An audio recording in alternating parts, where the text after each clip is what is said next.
My name is Daniel Walker. I'm 35 years old, and I used to believe that loyalty meant love.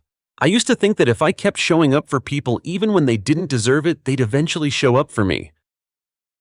I was wrong. Growing up, I wasn't the star. That title belonged to my older brother Chad, with his high school football trophies and endless girlfriends. My parents called him our shining star right to his face. And Rachel, she was the baby, the sensitive one, the sweetheart. She cried once when a goldfish died and got a whole weekend trip to the lake house as consolation. Me, I was dependable, not special, not exciting, just Daniel. I learned early that if I wanted attention, I had to earn it. So I did. Straight B's, quiet, always cleaned up, didn't cause drama. By the time I hit 20, I was already working full-time in IT while Chad jumped from job to job and Rachel took gap years to find herself. I was the first one to move out and the only one who sent my parents money first as a gesture, then as an expectation. Just until things stabilize, my mom said the first time, that was 12 years ago. Over the years, I missed out on vacations, dinners, even fixing up my car just so I could wire money home every month, like clockwork. Rent short, I sent it. Water heater broke, covered. Medical copay, done. They always said thank you, but it felt like tipping the mailman quick, transactional, and forgettable. I never complained, not once, because in my head, I thought maybe, just maybe one day, they'd say, Daniel, we're proud of you, not for sending money, not for being useful, but just for existing. Then one day I stopped by their house with groceries, unannounced. I had this stupid idea that surprising them with bagels and orange juice might be a nice gesture, something normal families do. I parked outside and walked up the steps, hearing laughter inside. Happy laughter. I smiled. Then I heard my name. I swear, he still thinks he's gonna meet someone. Chad's voice boomed through the window. Oh, please, Rachel laughed. He's too boring to date. Who wants someone who works in a cubicle and reads manuals for fun? My mom's voice joined in, soft but cutting. Well, at least he pays the bills. I mean, heck, I almost feel bad except I don't. My dad loser doesn't even realize we're using him. That's the real kicker. Laughter, big, ugly, joyous laughter. I stood there, holding that stupid brown paper bag full of bagels, until my fingers went numb. And then, without thinking, I opened the door and stepped inside. They froze. What's so funny? I asked. The silence was immediate, like someone had sucked all the air out of the room. My mom's smile froze in place. Chad shifted on the couch. Rachel's face went red. Oh, honey, we were just being silly. Mom said quickly, you know how we joke. Yeah, Chad added with a smirk. Lighten up, man. Lighten up, I repeated. You're sitting here laughing about how I help you, how I struggle to send you money every month, and you think that's funny? My dad stood, arms folded. We weren't laughing at you. Don't be so sensitive. I looked at them, all of them. Years of tight budgets, skipped meals, worn out shoes so they could pay their bills, and they laughed. You know what I said? Placing the bag gently on the counter. You're right. I've been too sensitive. Exactly, Mom said, trying to regain control. So let's not. I'm done. They blinked. Done, Rachel echoed, confused. No more money, no more help, no more visits. You don't mean that, Dad snapped. I do. You needed me for rent last month. You'll figure it out. We're your parents, Mom hissed. That's not how family works. I smiled, but it didn't reach my eyes. It's exactly how our family works. Use Daniel until he cracks. Well, consider me cracked. And I walked out. I waited for the guilt to hit. It didn't. I waited for tears, for panic, for second thoughts. Instead, I felt light. They started texting the next day, then calling, Then guilt-tripping, "You're hurting us. We need you. Don't abandon your family." But here's the thing. They'd abandoned me years ago. They just never thought I'd notice. The first few days after I walked out were eerily quiet. No calls, no texts, not even a guilt-tripping "we're worried about you" message. It was like I'd been erased, which, if I'm being honest, I half expected. After all, when your worth is tied to a monthly bank transfer, what happens when the money stops? But then they came back. It started with my mom. "Daniel, this has gone too far. You're being unreasonable." I ignored it. A day later, "Please, your father's blood pressure is up from all this stress." Next, Rachel's trying to help, but she's struggling too. "Can't you just do 1 month, just until we catch up?" Each message dripped with desperation, but none with remorse. They weren't sorry for what they said. They were sorry I overheard it. Then came Chad. He never called, never texted, but he sure did now. "Dude, this is childish. You're punishing mom and dad for what? A joke." A joke. That's what it was to them. My sacrifices. My support. It was punchline material. "You need to grow up," he continued in a follow-up voicemail. "We all help. You're not the family hero. Get over yourself." I didn't respond. But my silence seemed to provoke them more than any screaming match ever could. That weekend, I got a call from an unknown number. I answered, thinking it might be work. It wasn't. It was Rachel. "Hey," she said, voice unusually soft. I waited. I want to say I didn't mean what I said. "About you, I was caught up. It was dumb." "Okay," I replied flatly. She hesitated, but also, "You're kind of making this harder than it needs to be." There it was. "So it's my fault you all mocked me?" I asked. "I didn't say that," she said quickly, "but you're making a big deal out of something that wasn't meant to hurt you." And yet, I said it did. She sighed. "You always take things so personally." Click. I hung up. That phrase had followed me my whole life. "You're too sensitive." I used to believe it. Used to think I was broken because I cared too much. Turns out, being sensitive in a toxic environment just means you bleed easier and more visibly. As the weeks dragged on, the messages changed.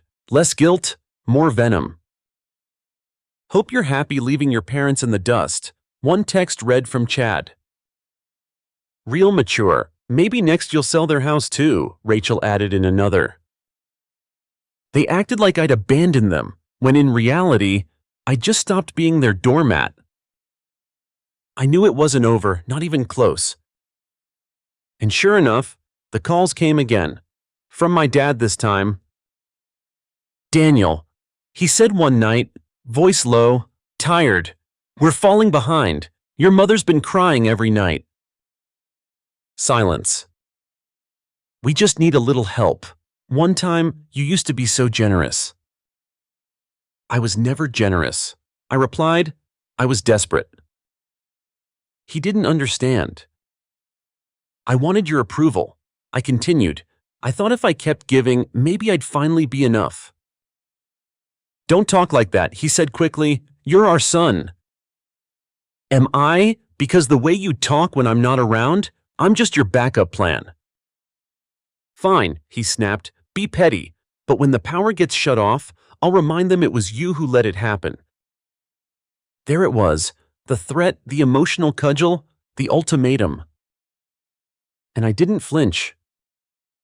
I just hung up.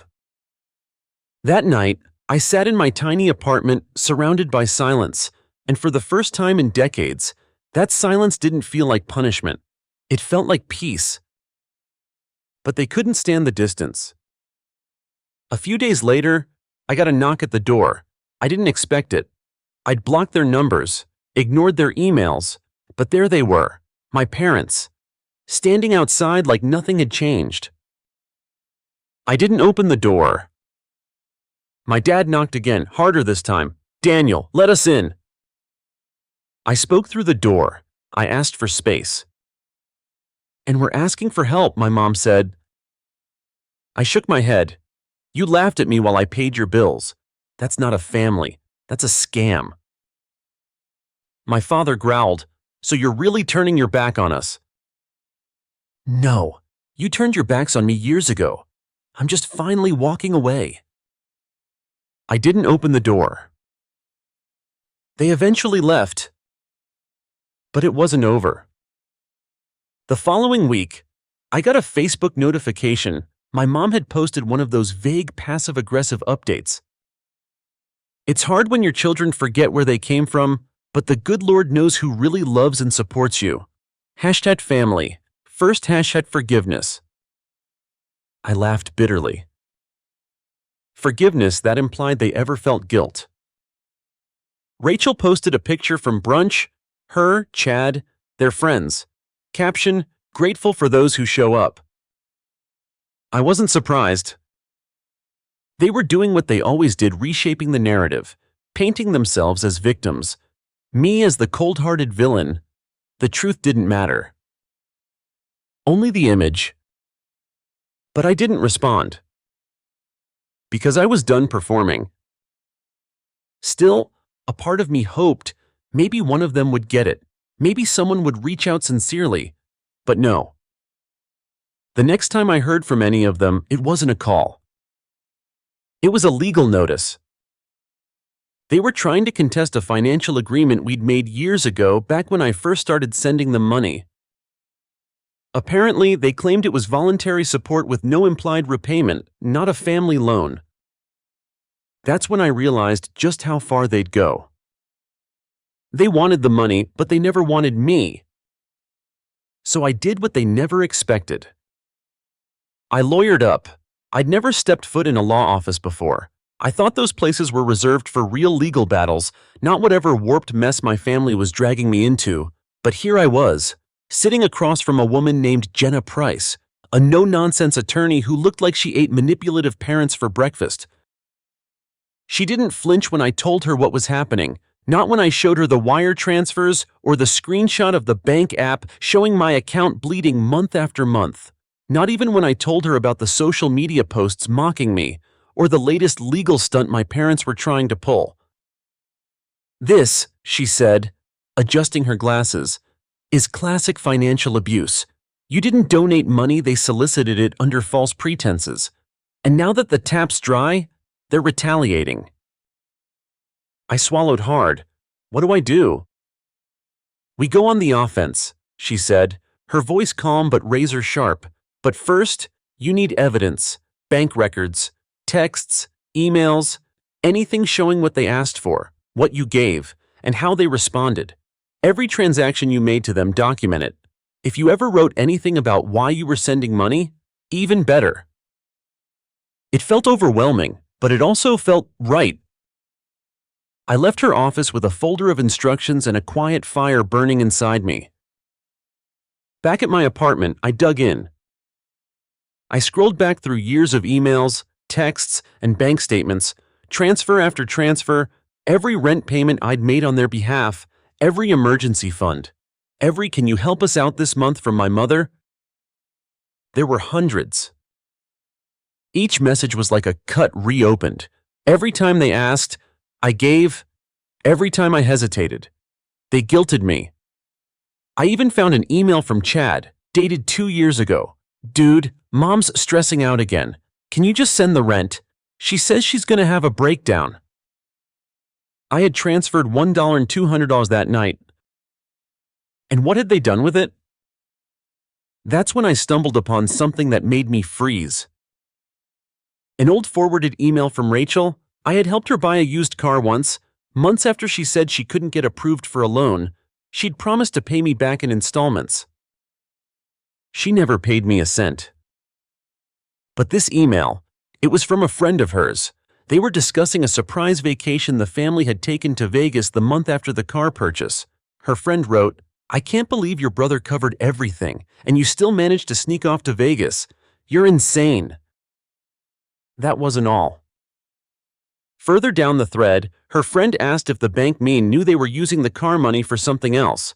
Rachel replied, "Nah, he's too spineless to ask questions. Just guilt him a little, he folds every time." My stomach dropped. Spineless.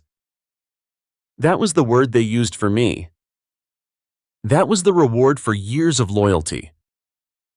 I stared at that email for a long time, then printed it. It went straight into the evidence folder. By the end of the week, I had assembled a binder so thick it could have doubled as a doorstop. Jenna scanned it methodically, her eyebrows twitching occasionally as she flipped through the pages. "They're not just morally wrong," she said. "There's a paper trail of emotional coercion and financial exploitation." "What happens now?" I asked. "We draft a formal letter, demand a return of the funds, or we pursue legal restitution. It'll shake them. Trust me, they're not prepared for this." I nodded, still in disbelief that I was doing this. Later that night, I received a message that almost made me drop my phone. It was from my cousin Jordan. We hadn't spoken in years. He was on my dad's side, the quiet black sheep of the family who got out early and never looked back. "Hey," his message began.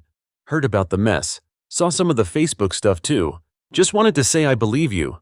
They've always been like that." I stared at his name, then typed, "You really think so?" He replied instantly, "I know so. I got used to. Not for money, for housing. They crashed at my place for a week and stayed for 4 months. Ate my food, trashed my apartment, then told everyone I kicked them out for no reason." I felt like I was breathing new air. "They make you feel like you're crazy," I typed. "Yep, until you step back and realize you're the only one bleeding while they're holding the knives." We started talking more. Jordan told me stories, things I hadn't known, like how my parents had borrowed money from his dad's retirement fund and never paid him back, or how they had once tried to get Jordan to lie to an employer to help Chad cover a screw-up on his resume. "They expect you to sacrifice," he said, "but never sacrifice anything for you." He also told me the most shocking piece of information yet. "I heard they've already updated the family trust," he said. "Everything's going to Chad and Rachel. Your name's not even in the draft version." I blinked. "What?" "Yeah, Aunt Linda told me. She overheard your mom bragging about how they were rewarding the good kids." I laughed, cold and hollow. "The good kids," I said, "the ones who mocked me and used me." Jordan paused, then added, "I still have the login to the old family email your dad used for documents. Want me to check if anything's in there?" I hesitated. "Then yes." A day later, he forwarded me a PDF. It was a draft of the will, dated just 2 months ago. Not only was I left out of the estate completely, but there was an actual note in the margin next to my name: unstable, not dependable, doesn't contribute to the family like the others. I stared at it, jaw slack. They didn't just exclude me, they slandered me in a legal document. I sent it straight to Jenna. She called me the next day, her voice colder than I'd ever heard. "We're going to court," she said. That was the turning point. This wasn't just about money anymore. This was war. And for the first time, I wasn't afraid to fight. The summons went out the following Monday. My parents were officially being served. Jenna filed for financial restitution, citing emotional coercion, exploitation of family loyalty, and misuse of funds. It wasn't just about getting money back, it was about setting a legal precedent. She made sure of that. The court date was set for 6 weeks later. I expected screaming phone calls, desperate voicemails, some nuclear family drama. But what I got? Silence. It was eerie. Not a peep from my mom, not a guilt text from Rachel, not even a sarcastic nice try from Chad. Just radio silence. Until 3 days before the hearing, I was walking to my car after work when I saw a familiar figure leaning against it. Rachel. She looked thinner, hair pulled back tight, arms folded in that fake casual stance she always used when she wanted something. "Hey, Danny," she said, like we were catching up at brunch instead of on the battlefield. I didn't stop walking. "Go home. I just want to talk." "No, you want to manipulate?" She followed me to the driver's side. "Look, this whole lawsuit thing, it's stupid. You're not going to win anything. All it's going to do is make you look bitter." I turned to her slowly. "You used my money for a vacation while lying about car repairs. You mocked me in emails. You had me blacklisted from the family trust. You think I'm worried about looking bitter?" She paused. "That trust thing wasn't even my call. It was Dad's." "I saw the notes. Your fingerprints are all over it." Her face tightened. "You know what? Fine. Be dramatic. Ruin what little chance you have at this family. But when this blows up in your face, don't come crying to us." I opened the car door. I never will again. She walked off, heels clicking on the pavement, muttering something about me being pathetic. That night, I didn't sleep much, but it wasn't anxiety. It was adrenaline. 3 days later, I stood before the courthouse in my best suit, heart thudding like a drum in my chest. Jenna met me at the doors. "They're trying to settle," she said calmly, holding up her phone. "Offered $5,000 and a confidentiality agreement." I stared at her. "And you told them?" "I told them to get ready to lose more than money." Inside the courtroom, it was cold and sterile. My parents sat on the other side, dressed like characters in a community play about dignity. My mother clutched her pearls like they'd protect her from facts. My dad avoided my eyes entirely. Chad and Rachel didn't show. They sent statements instead. Cowards. The judge read the summary aloud. Nearly 6 years of financial support, totaling over $84,000, no repayment, emotional statements of coercion, and proof of misappropriated funds, including the infamous Vegas trip and emails calling me spineless and our desperate little ATM. My parents' attorney tried to paint me as unstable, emotionally sensitive, seeking attention. That's when Jenna stood. She didn't raise her voice. She didn't use dramatic flair. She just presented every receipt, every text, every email, each one a nail in the coffin of their defense. When she handed the judge a printed copy of the trust draft with the margin note labeling me unstable, there was an audible gasp in the courtroom. My mother flushed scarlet. My father finally looked at me for just a second. And then he looked away. It was over. The judge ruled in my favor. No full repayment, the court acknowledged. Some of it was given under implied familial obligation, but the judge ordered a formal apology to be entered into record and $30,000 returned over time. Even better, a restraining order against further financial contact. I walked out of that courtroom lighter than I'd felt in years. But the best part, it came 2 days later. I was out for a walk when my phone buzzed. Unknown number. I let it go to voicemail. Then curiosity got the better of me. I listened. "Daniel, it's Dad." Pause. I read the ruling again. I guess I didn't realize how bad it looked. Maybe it really was. I don't know. Maybe we were too hard on you. Maybe we didn't. Maybe I didn't see you the way I should have. Anyway, if you ever want to talk, I'm here. Click. I stared at the phone. Then deleted the message. No callback. No curiosity. No need. Because the real revenge wasn't the lawsuit. It was this. For the first time, they needed me. And I didn't need them. They didn't show up to the check presentation. Jenna sent a courier. My parents didn't want to see me, and frankly, the feeling was mutual. They were sending the money in monthly chunks, just like the court ordered. It didn't feel like winning the lottery. It felt like finishing a marathon with 2 sprained ankles. But it was still the finish line. I celebrated not with champagne or some big party. I didn't want spectacle. I wanted quiet. I wanted to hear my own thoughts without their noise attached to them. So I booked a cabin on the edge of a lake I used to visit as a kid, one of the few places I remembered fondly that wasn't tied to them. I brought a notebook. The old school kind. No keyboard, no screen. Just pen and silence. I wrote my story, not the one they'd written about me. Not the loser or the ATM or the problem child.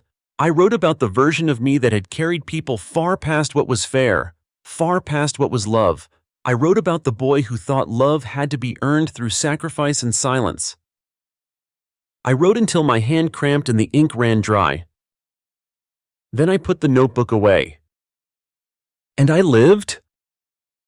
I started seeing Allison more seriously, a kind, brilliant woman I'd met at Jenna's birthday party a few months back. She was the kind of person who noticed when you were tired before you said it, who didn't treat kindness like a transaction. One night, she asked me what finally made me walk away from my family. I didn't say the court case.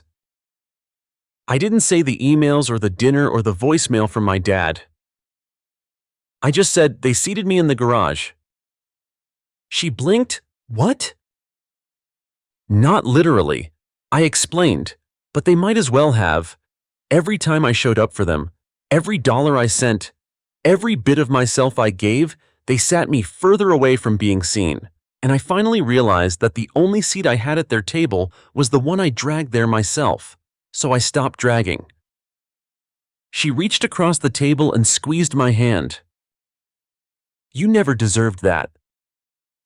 And the thing was, I finally believed her. Therapy helped, so did time. I learned that boundaries weren't just walls, they were doors that only opened for the right people. I started saying no without guilt. I stopped explaining myself to people who weren't listening anyway. I stopped trying to earn approval from those who had no capacity to give it. Eventually, the calls stopped. No more flying monkeys, no more surprise knocks on my door, no more birthday cards filled with guilt trips. Just silence. Beautiful, hard-earned silence. And slowly, I started filling that silence with better things. Sunday hikes with Allison. Volunteer work at a local shelter. Game nights with friends who never asked what I'd done for them lately. I bought a house not big, not flashy, but mine. Paid for with money I earned and saved. The down payment came from what was left of my reclaimed funds from my parents. It felt poetic building something permanent from the wreckage they left behind. One day, as I was repainting the back fence, my neighbor called over, "Hey Daniel, your folks coming by for the holidays?" I smiled politely. "No, it's just me and my girl this year." He nodded. That's the way to do it. It was the smallest affirmation. But it meant more than all the hollow praise my parents had ever thrown around. I'd stopped needing to be needed. And started needing to be me. Eventually, I got a message from Rachel. Not a phone call. A letter. Handwritten, messy, rambling. She didn't apologize exactly, but she said she missed me, said things weren't the same, said maybe she'd believed the wrong people about who I was. I didn't write back. I didn't tear it up either. I tucked it into the back of that notebook from the cabin like a footnote. Not forgotten. But not a chapter I was reopening. Because forgiveness, I realized, isn't about inviting people back in. Sometimes it's just letting go of the weight so you can walk lighter. Last month, Allison and I got engaged. She asked me, said she didn't want to risk letting me go, and that she'd never understood how anyone could overlook someone who gave so much without asking for anything back. I told her I used to think that was strength. Now I know it's balance. It's knowing when to pour into others. And when to refill your own cup first. So this is where my story ends. Not in courtrooms or garages or family dinners gone wrong, but in a quiet home with laughter that doesn't sting and love that doesn't demand. They used to call me a loser. Now I wake up next to someone who calls me hers. And for the first time in my life, I believe I'm finally winning. Story 2. Thank you so much for being here today. I hope wherever you are, you're doing okay. I'd love to hear where you're watching from, so drop your city or country in the comments and what time it is there. Now, let me share my story. They say family is everything, but what if your family sees you as nothing more than a tool, a stepping stone for someone else's success? That was my life for decades. My name is Ethan. I'm 34 years old, and I grew up in the shadow of a family business that never truly belonged to me. From the time I was old enough to hold a hammer, I was part of Miller Construction, our family's pride and legacy. The smell of sawdust and fresh-cut timber is carved deep into my earliest memories. Dad, Richard, started the company with nothing but grit and sweat, building it from the ground up. He often said this business was our future, our legacy. So I was there weekends, summers, after school learning everything I could. While other kids played or hung out at the mall, I was on the job site, framing walls, pouring concrete, reading blueprints. I didn't see it as a chore. It was my world. I believed every nail I hammered, every beam I raised was a step toward earning my place, my rightful place, in that legacy. Then there was my older brother, Mark, charming, confident, the golden child. Dad and Mom, Susan, always doted on him. Mark loved the big ideas, the networking events, the polished speeches about innovation and vision.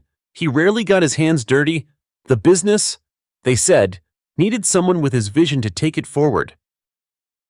I was the workhorse, the guy who made sure the projects actually got done. After high school, I didn't hesitate. I joined the business full-time. College could wait. I was needed here.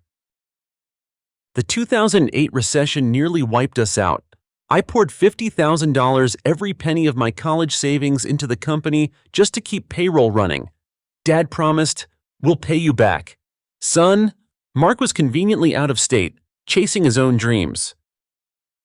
Years passed. The business grew, thanks largely to the late nights I put in and the relationships I built. I managed crews, negotiated contracts, saved the company. Mark came back with grand plans and visions. Mom and Dad praised him openly. I was good with details, they said, as if that was just clerical work. Their favorite phrase was, "We know what's best for the family business." It was said like a verdict, not a conversation. My motivation was never just money, it was for belonging, for respect. I wanted them to see me not just as the laborer or the wallet. I sacrificed friendships, opportunities, even my own health, all for this family. Then came last Thanksgiving. The house was full relatives, the smell of turkey, laughter echoing through the rooms. For once, I felt hopeful. Maybe this year would be different. Maybe my sacrifices would be recognized. Maybe, finally, they'd include me in the future they talked about. After dinner, Dad stood, cleared his throat, and announced, "We have an important decision about Miller Construction's future." I held my breath. He placed his hand on Mark's shoulder and said, "Mark will take over as sole owner, effective immediately." The applause hit me like a punch. Sole owner? Not a word about me.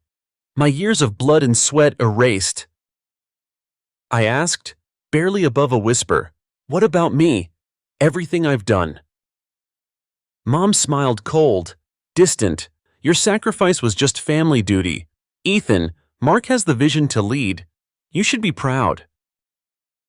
Duty, not worth, not partner, just duty. I looked at Mark. He smirked. They all knew. They didn't care. That night, the home felt alien.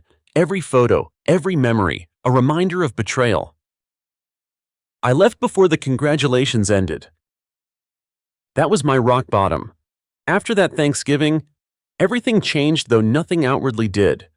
I showed up at work like usual, but inside I felt hollow, like a ghost haunting the business I'd built with my own hands.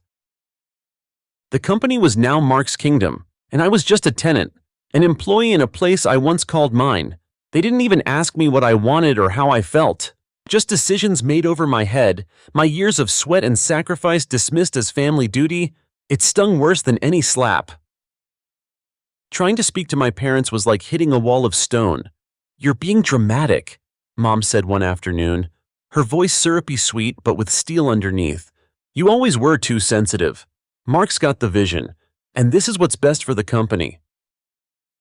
Dad nodded, arms crossed. "You're good at the details, Ethan, but the big picture, that's Mark's game. You're better off just focusing on your work." My protests were met with sighs, eye rolls, and excuses. When I tried to raise my concerns with Mark, he just shrugged. "Relax, man. You've got a job. Be grateful."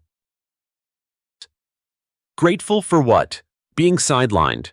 For watching someone else take credit for my work, for the company I saved, being turned into someone else's trophy. They didn't see me, not really. To them, I was the quiet, reliable one who did the grunt work, replaceable, invisible. The worst part was the way they framed it. I wasn't ambitious enough. I lacked vision. I was content with the day-to-day. That was their favorite jab. The unspoken message I wasn't worthy. At home, the silence was suffocating. My phone buzzed constantly, but it wasn't for me, it was for Mark. Messages of congratulations, invitations to exclusive events, handshakes with clients. Meanwhile, I was digging through piles of paperwork, trying to prove my worth to a family that had already made up their minds. One evening, feeling desperate, I called my Aunt Carol. She'd always been kind. "Oh, Ethan," she said gently, "your parents, they have their ways. Mark is the firstborn. That always counts for something. Maybe this is just easier for them." Easier for them, that phrase haunted me. I was alone. That night, I sat in my apartment, the only sound the hum of the city outside and my own thoughts echoing. I pulled out old photos, me and Dad on a chilly job site, laughing through dirt and sweat, family Christmases where Mark posed for pictures, glowing in the spotlight, while I faded into the background. One photo caught my eye, a company picnic where I was cropped out. The betrayal was more than professional, it was personal. For days I tried to talk, to make them see me, to make them hear the hurt and frustration in my voice. But I got the usual script. "You're emotional. You always take things too personally. You don't understand sacrifice." They turned my truth into their narrative. I was the problem. Mark didn't reach out. He kept his distance, shielded by his parents' approval. I realized then that this wasn't just neglect. It was a calculated erasure. That moment broke something inside me, but it also sparked something new: resolve. If my sacrifices were just duty to them, then I owed them nothing. No more begging for approval, no more silent suffering. I would build something of my own, something real, something they couldn't touch. I started by distancing myself emotionally. I showed up at work but withdrew my heart. I stopped trying to explain or argue. Instead, I poured my energy into research. I knew the industry inside and out, the frustrations clients had with large, slow-moving firms, the gaps no one was filling. I discovered a niche, high-end custom residential projects, something I had a passion for and the skill to do well. I quietly started compiling evidence of my contributions, emails where I secured contracts, notes from meetings, project timelines I managed, not for revenge, at least not yet, but for myself, to validate the years I'd poured into this business. Around that time, I connected with Sarah Jenkins, a sharp, no-nonsense lawyer my former colleague recommended. I laid out my story, expecting skepticism. Instead, she listened. She validated what I already knew deep down. I wasn't being overly sensitive. I had been wronged. Her advice was clear: protect yourself, focus on your future, build your own foundation. With Sarah's guidance, I learned how to safeguard my intellectual property, how to structure a new business, and, if needed, how to hold my family accountable. Meanwhile, the family continued as if nothing was wrong. Mark was running Miller Construction now, but cracks were showing. Clients complained about delays and cost overruns. Projects were less impressive. The vision was empty without execution. My parents kept up appearances on social media, photos of Mark shaking hands, posts about smooth transitions and exciting new leadership. The gap between the facade and reality was staggering. I launched Ethan Builds, starting small, working from my apartment, every contract earned with hard work and honesty. My first clients came through contacts I'd nurtured over the years. They knew my work, trusted me. The hours were long, the work hard, but for the first time, every ounce of effort was mine. No one was using me as a tool. I was building my own legacy. One night, while going through old shared cloud storage from Miller Construction, I stumbled upon a hidden folder. It was chilling. Emails between my parents and Mark, dating back years. They weren't just planning Mark's takeover. They were plotting to push me out. Disguising my $50,000 recession contribution as a gift. Planning how to spin the narrative to keep me sidelined. Their betrayal wasn't accidental. It was deliberate. I saved every email, every detail, and sent it to Sarah. "This changes everything," she said, calm but firm. With that proof, I wasn't just a forgotten son, I was someone with leverage. That knowledge fueled my drive.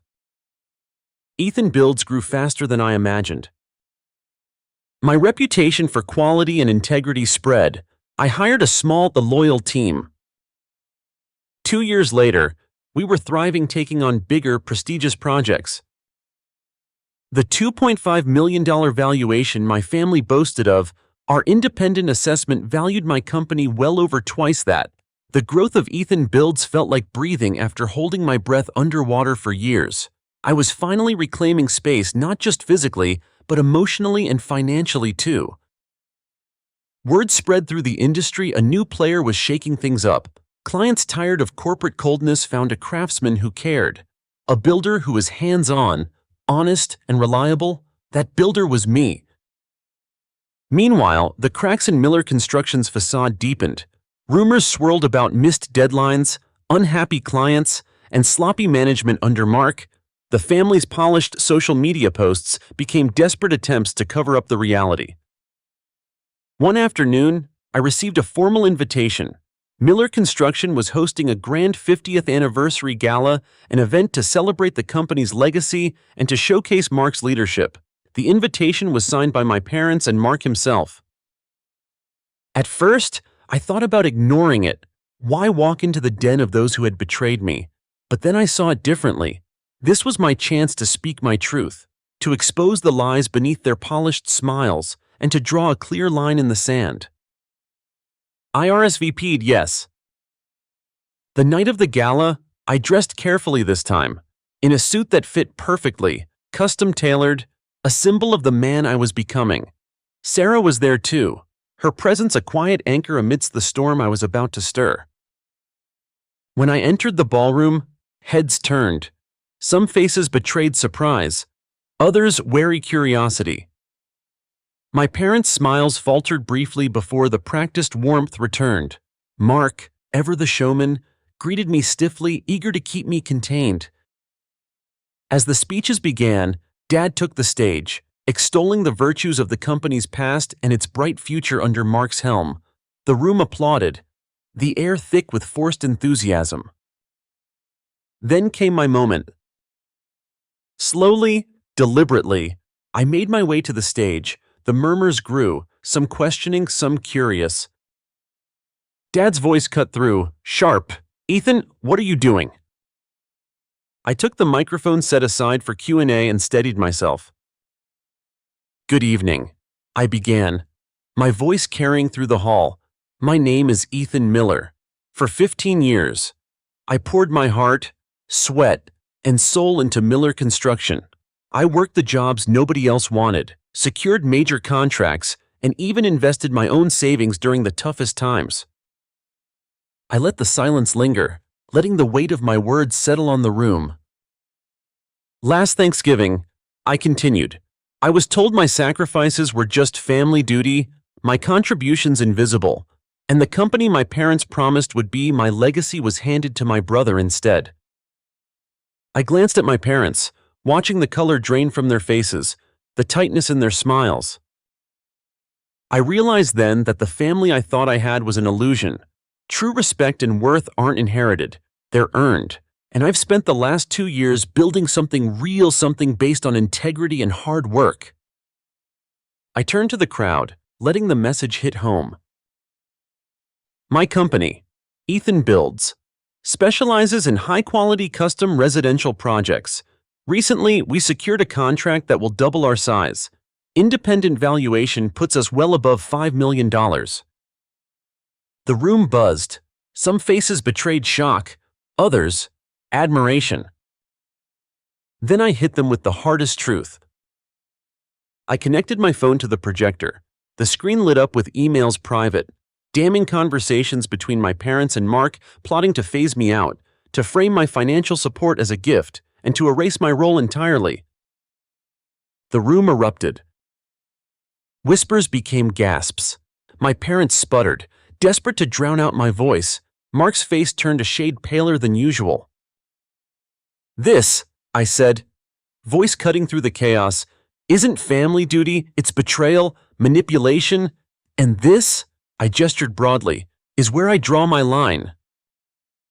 I stepped down, nodding towards Sarah, who held a folder, a silent promise of legal backing if necessary. Walking through the stunned crowd, I felt the burden lift. For the first time in years, I owned my story.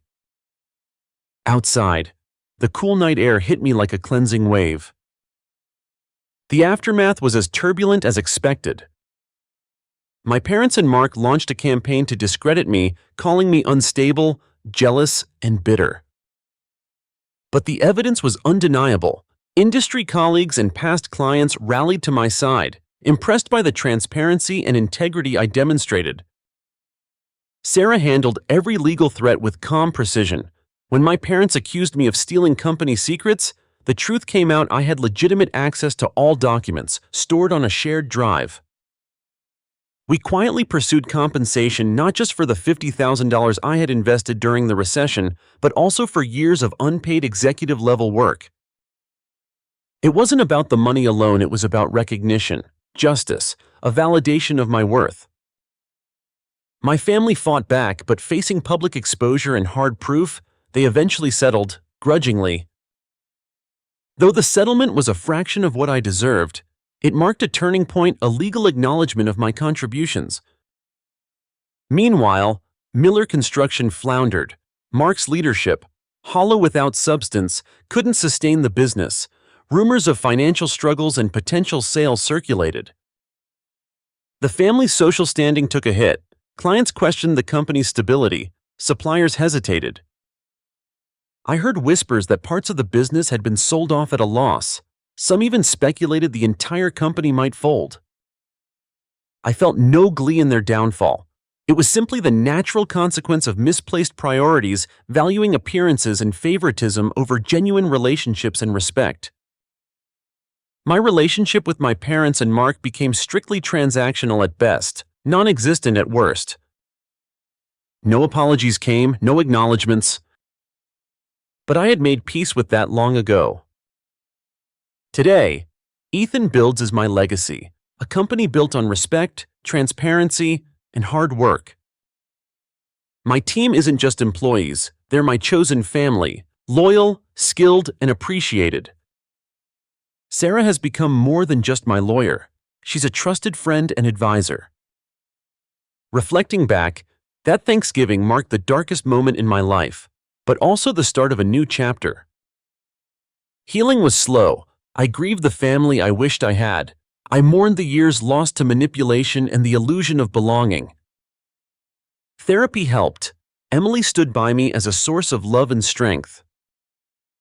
Most importantly, I learned to set boundaries, to trust my instincts, to value myself beyond the expectations of others. Standing in my truth even when it hurt brought freedom. Cutting ties with those who raised me was the hardest choice I ever made. But it was also the most necessary. Because sometimes, the family you're born into isn't the one that truly sees or values you. And that's okay.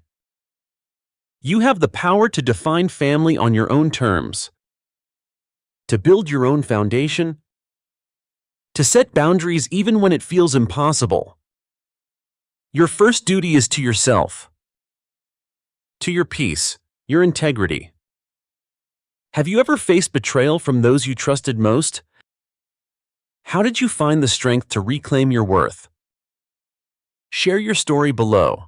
I'm listening. The months after the gala were a whirlwind, a strange blend of relief, exhaustion, and an unexpected sense of clarity. For the first time in my adult life, I felt like I was steering my own ship. Builds kept growing steadily. The major contract I mentioned, it was just the beginning. Word spread that here was a builder who actually cared about quality, deadlines, and treating clients with respect. Our reputation became our strongest asset. But more than the business growth, I was rebuilding something far more fragile: my sense of self. Cutting ties with my parents and Mark wasn't easy, even if it was necessary. I grieved the family I thought I had, the childhood memories that suddenly felt tainted by betrayal. The years of sacrifice that were dismissed as mere family duty, the love I thought was unconditional but turned out to be conditional and transactional. Therapy became my anchor. Sessions with my counselor helped me unpack layers of resentment, guilt, and confusion. I confronted the deep-rooted belief that my worth was tied to my usefulness to others. Slowly, I began learning to value myself for who I was, not just what I could provide. Emily was my rock through it all. Her unwavering support gave me strength on days when I felt hollowed out by loneliness or doubt. She listened patiently as I vented about the latest manipulative message from my family or the legal hurdles we faced. More importantly, she reminded me daily that I deserved peace, respect, and happiness. The legal battles weren't over yet. My parents tried to retaliate quietly at first, then more aggressively. They filed frivolous claims against me, accusing me of breaching confidentiality and using company secrets to fuel my own business. But Sarah was unshakable. She dismantled every accusation with facts and firm legal grounding. We even pursued a claim for back pay compensation for the years I spent running the family business without recognition or proper compensation. The fight was draining, but it was about justice as much as money. A validation that my sweat, tears, and loyalty were not invisible. The community's reaction was mixed. Some people still sided with my parents, dazzled by their public image and old reputation. Others, longtime clients, contractors, and friends, saw through the veneer. They reached out, sharing their own experiences with the family's manipulations or simply offering support and respect. At industry events, I no longer felt like an outsider. I was welcomed as a peer. Clients sought me out, impressed by the quality and transparency Builds offered. I hired a dedicated team, people who shared my values and passion. Together, we created not just buildings, but a culture of integrity and respect. Meanwhile, Miller Construction faltered. Without the foundation I'd built, the company struggled to keep pace. Rumors circulated about lost contracts, unhappy clients, and financial difficulties.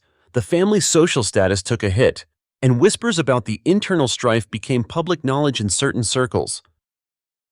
It wasn't personal triumph. It was the natural consequence of choosing greed, favoritism, and image over genuine relationships and respect. My connection with my parents and Mark dwindled to non-existent. There were no apologies, no acknowledgments of wrongdoing, only silence or occasional cold formalities when absolutely necessary. I stopped expecting anything from them. Instead, I focused on building a new legacy, one founded not on bloodlines or entitlement, but on respect, hard work, and mutual loyalty. The years ahead were not without challenges. Running a business from scratch demanded everything I had: time, energy, patience. I worked long hours, juggled multiple roles, and faced uncertainty daily, but it was my journey, on my terms. There were moments when I caught myself slipping back into old patterns, questioning my worth, doubting if I was enough, but those moments grew shorter, less frequent. I learned to say no without guilt, to set boundaries without apology, to protect my peace fiercely. Most importantly, I learned that family is not just about who shares your blood. It's about who sees you, who respects you, who builds you up instead of tearing you down. Today, when I look at Ethan builds our projects, our team, our clients, I see more than a successful business. I see a symbol of resilience, integrity, and self-respect. I've come to understand that losing the family I thought I had was painful but necessary. It cleared the way for me to build something authentic, something lasting. It gave me the freedom to define family on my own terms. For anyone listening who's faced similar betrayal, who's struggled with feeling unseen or unvalued, know this: your worth is not defined by those who fail to see it. You have the strength to draw boundaries, to walk away, to build your own legacy, brick by brick. It won't be easy, healing never is. But the peace waiting on the other side is worth every hard step. Thank you for being part of my story. I hope it inspires you to reclaim your own. Have you ever had to redefine what family means to you? How did you find the courage to walk your own path? Share your thoughts and stories below. I'm here, listening. Story 3. Thank you for being here with me today. I hope wherever you are, you're having a good day. If you don't mind, let me know in the comments which city or country you're watching from and what time it is there. It helps me feel connected while I share this story. Now, let's start. The air inside my childhood home always felt heavy, thick with silent demands and expectations. Even now, at 33, stepping through that door is like walking into a stage set where my role was already written: the provider, the fallback, the son who owes everything but is never thanked, the faint scent of old wood and dust mingled with unspoken tension, a reminder that nothing had really changed. I spent my 20s grinding it out in Seattle, thousands of miles away, building a life and career from scratch. I wasn't just sending spare change back home, I sent real money. Sometimes enough to cover bills that were way past due, money I had to scrimp and save myself. I did it because that's what family does, right?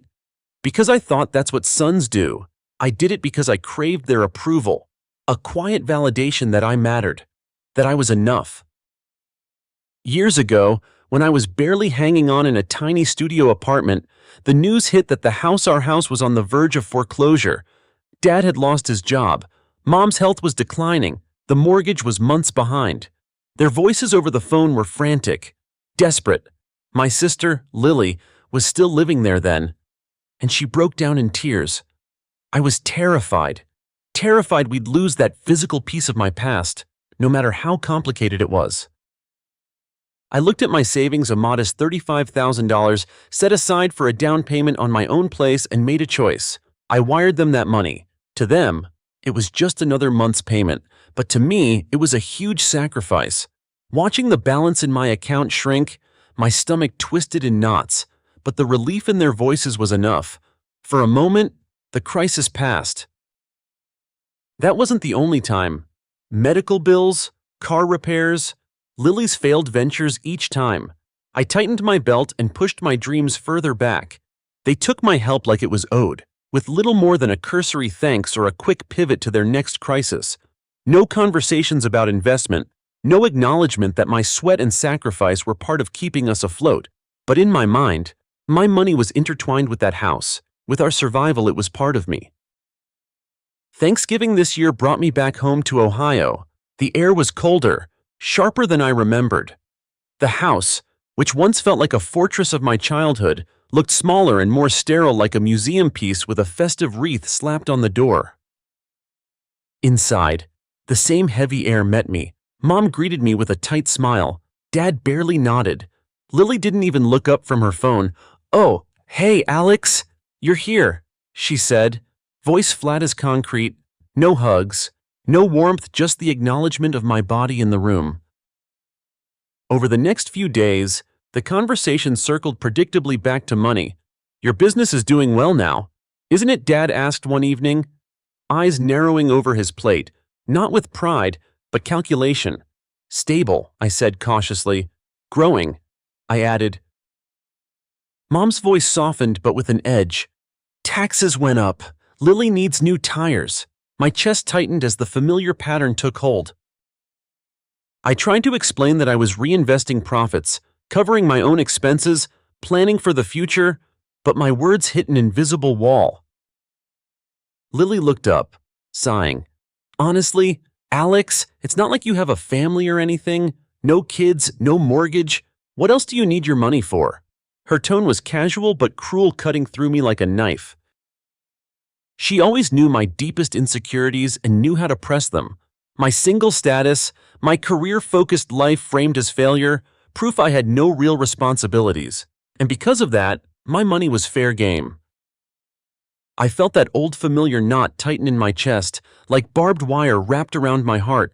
I wanted to scream, to list every sacrifice, every wire transfer, every chance I'd given up, but I swallowed it down. This was my old pattern, the one that got me nowhere. The pressure mounted. No more hints, daily demands, relentless and direct. Sitting at the kitchen table, Mom slid a printed statement toward me. "Look at our expenses. Alex, we can barely manage. You need to contribute more." "I do send money every month," I said, trying to keep calm. "It's pocket change compared to what you make." Dad's voice boomed from the living room, making me flinch even without seeing him. "We raised you, fed you, put a roof over your head. Everything you have, you owe to us." "My everything I built myself, Dad," I replied, voice shaking. Mom's smile froze, turning cold. "Sacrifice. You think you know sacrifice. We gave up everything for you kids." It was the ultimate guilt trip, the justification for their endless demands. I felt sick. The house was suffocating. Every family photo a silent accusation. The memories that once warmed me now felt like a weapon. I retreated to my old room, now stripped bare of anything personal. I paced, the floor creaking beneath my feet, haunted by one question. Was this what I'd been worth all along? Just my bank account. I opened my laptop, not to work, but to ground myself. I pulled up bank statements, scrolling through years of transfers. The pattern was clear. It wasn't help, it was extraction. And worst of all, my biggest sacrifice, the huge payment that saved the house, was never acknowledged. To them, it was just a temporary fix. Then, staring at that massive wire transfer, anger began to burn inside me. Not just hurt, a fierce, hot anger. Beneath it, a cold, terrifying clarity. They didn't see me, they saw an ATM. The desperate need for their approval suddenly felt foolish. This wasn't love. This was a transaction. I called my best friend, Mike, the only person who really knew the half of it. "Alex," he said firmly after I spilled everything, "this isn't right. Families don't treat each other like this. They can't just demand your money and threaten to kick you out." His words shook me. For so long, I thought I was crazy, too sensitive, but hearing that validation from someone outside the chaos was like a lifeline. "Talk to a lawyer," he suggested. "Not to sue my parents, though. I thought about it, but to know my rights, especially about the money I'd sent them for the house." It felt extreme, but it was the first logical step I'd taken to protect myself. That was the beginning of a new chapter. Finding a lawyer felt like admitting defeat, like exposing the cracks in the family facade I'd clung to for years.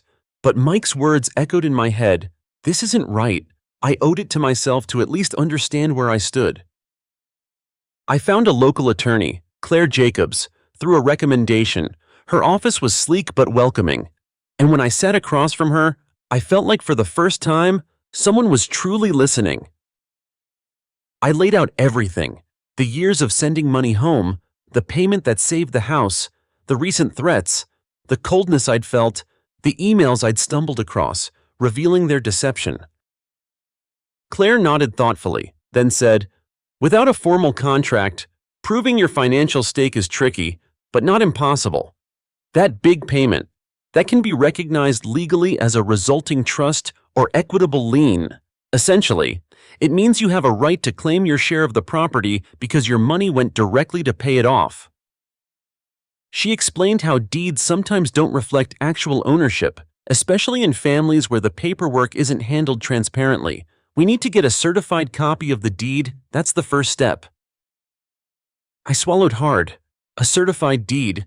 Something concrete, a piece of paper that could back me up where words hadn't been enough. A weapon. A shield. The following day, I made the drive to the county recorder's office. The clerk was polite and efficient. I handed over the paperwork, waited, and was soon holding a sealed envelope official, heavy with meaning. I didn't open it on the spot. I held it close, as if it were a fragile but powerful talisman. The weight of years of silence and sacrifice seemed to rest in that envelope. Back home, the demands hadn't stopped. Dad's voice echoed through the house again. "You either hand over your savings or you're out. We're not running a charity." Mom added, "This is family.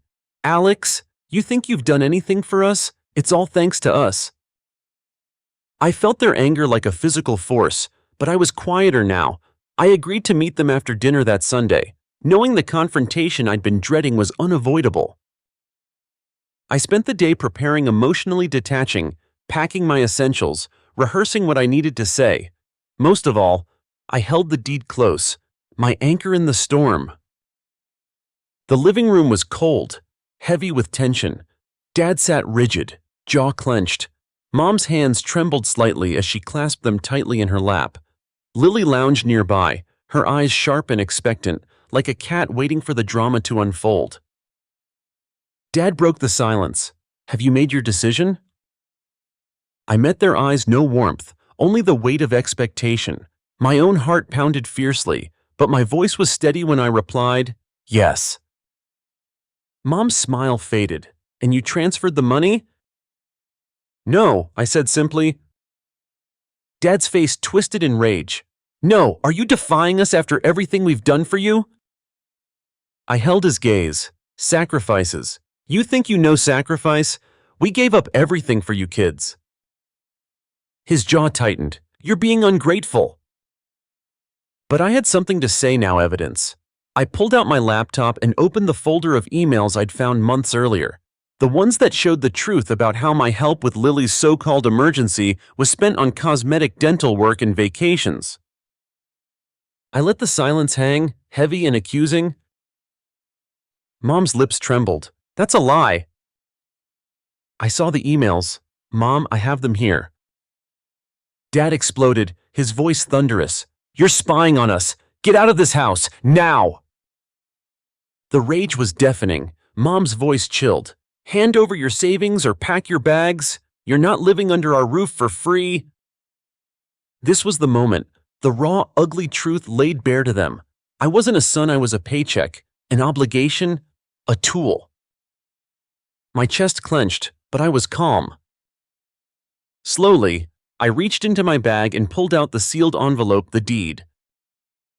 Their eyes followed me, confusion spreading across their faces. Without a word, I slid it across the table. Dad snapped, "What is this?" "It's the deed," I said, my voice steady. They leaned in, scanning the document. Their expressions morphed from confusion to shock as their eyes landed on the names printed on the deed. "Mine? Alex Michael Thompson, owner." I watched their disbelief twist their faces. Mom's usual sharpness dissolved into something pale and hollow. Dad stammered, "This can't be right. It must be a fake." It's a certified copy from the county recorder's office. I said, I paid off the mortgage balance 7 years ago. I made sure my contribution was legally recognized. The deed was updated to reflect that. The room grew silent. Their power to threaten evaporated. The house, their symbol of control, was now legally mine too. Then Sarah lunged forward, ripping the paper from Mom's hands, her face contorted with fury and envy. You did this, you schemer. This is our house. I met her gaze calmly. Not just yours or Mom's and Dad's, mine too, because I saved it. Dad stood, face purple with rage. Get out. I don't care whose name is on that paper. Get out of my house. I rose too, voice steady but firm. In fact, since I'm on the deed, maybe it's more my house now, and your threat to kick me out, I could ask you to leave. They were stunned, silenced by the reversal of power. I could see the cracks forming in their facade, years of entitlement crumbling beneath undeniable proof. The confrontation spiraled into yelling, accusations, venom. They called me names: snake, traitor, dead to the family. Sarah screamed I was ruining everything. I stayed silent, letting their chaos fill the room while I held on to my truth. Finally, I gathered my bags. I won't be transferring my savings, and I won't be kicked out. Not yet, I said quietly. We'll let the lawyers handle this. With that, I walked out into the cold night, the quiet of the street a stark contrast to the storm inside. My heart ached, a mourning for a family I'd wanted so badly but that had never truly existed.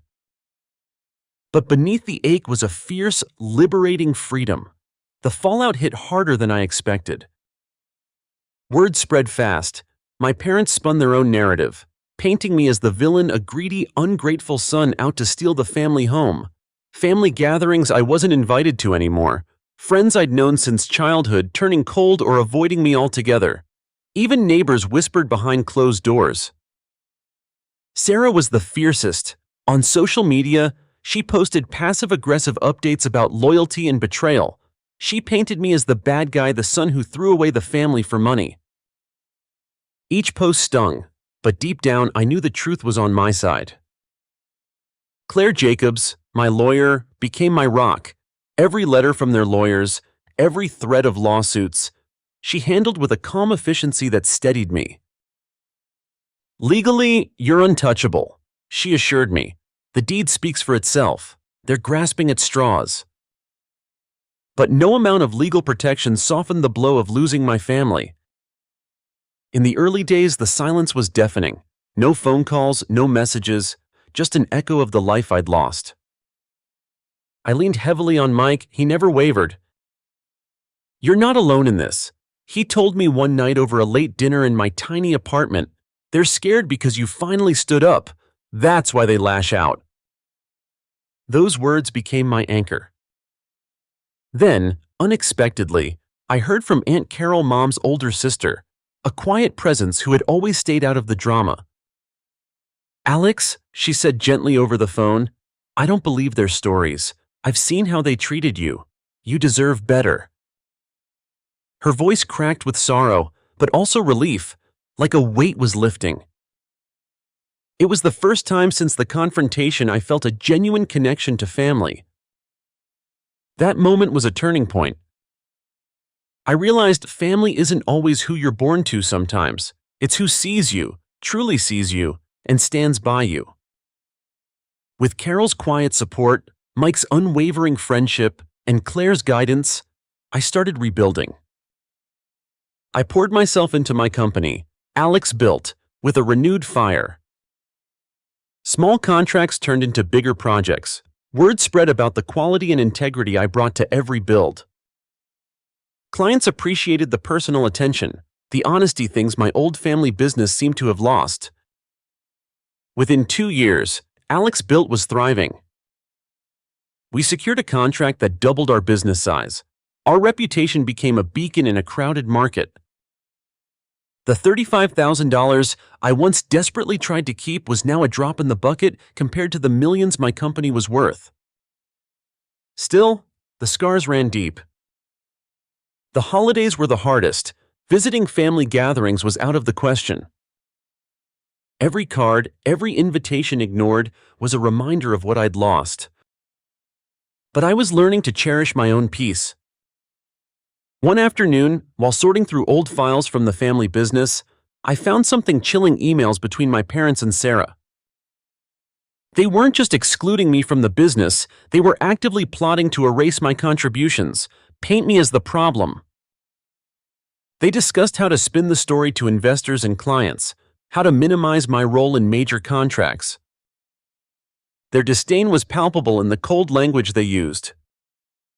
Reading those emails, a cold fury ignited inside me. They didn't just ignore me, they conspired to erase me. That was the moment I knew I had to confront them publicly. The family business was holding its 50th anniversary gala.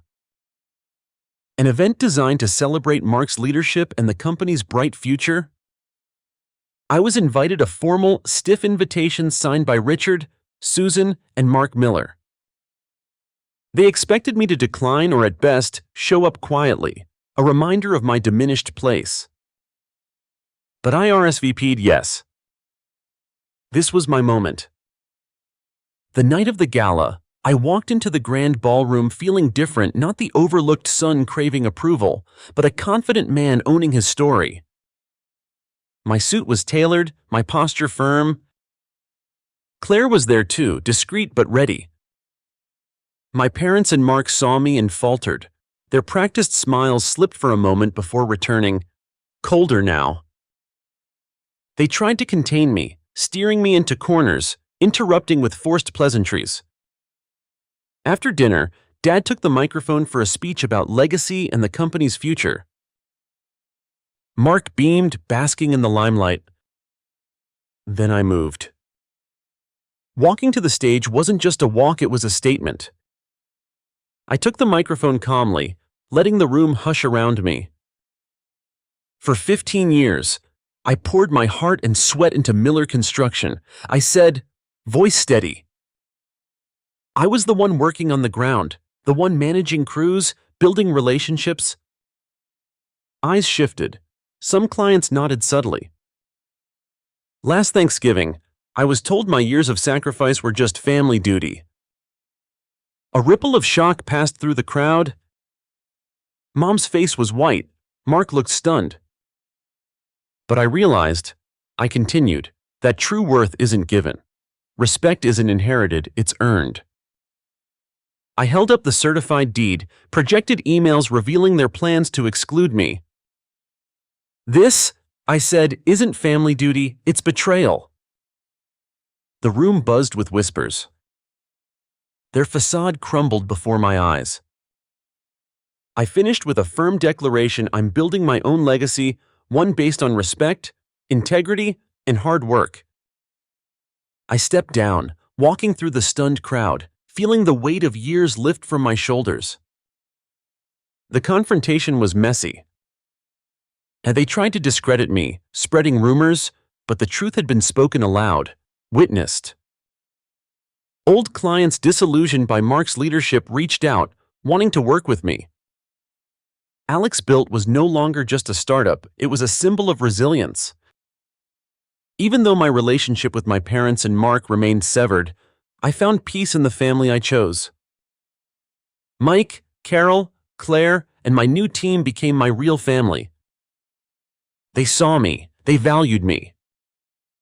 And that made all the difference. After the gala, the dust settled into a new kind of silence, one I welcomed, even craved. The chaos of confrontation was behind me, but the real work of healing and rebuilding was just beginning. Alex Built was growing steadily, the contracts multiplied, and my reputation solidified, but success was bittersweet. The family I thought I had was gone, and their absence echoed loudly, especially during holidays and birthdays that once felt so important. Still, I refused to let their rejection define me. Every morning I woke up with a clear purpose to build something real, honest, and lasting on my own terms. Claire was my unwavering anchor through it all. Beyond legal advice, she became a trusted friend, She reminded me often that protecting myself wasn't selfish, it was necessary. "You've done more than survive. Alex, you're thriving," she'd say, her eyes sharp but warm. "That's your victory." Mike was still my rock, too. Our friendship deepened, rooted in mutual respect and understanding. He was there for the small victories and the setbacks, a constant reminder I wasn't alone. One evening, after a long day on a job site, I sat on my apartment balcony overlooking the Chicago skyline. The cool breeze was a welcome relief after months of stress. I pulled out my phone and scrolled through messages, emails from clients praising our work, texts from Claire updating me on legal developments, and a few from Carol, who had become my quiet cheerleader. But there were no messages from my parents or Sarah. And that was okay. I thought about the house, the one I helped save and legally co-owned but no longer lived in. I hadn't forced them out. Instead, we reached a legal agreement that protected my financial interests while allowing them to stay.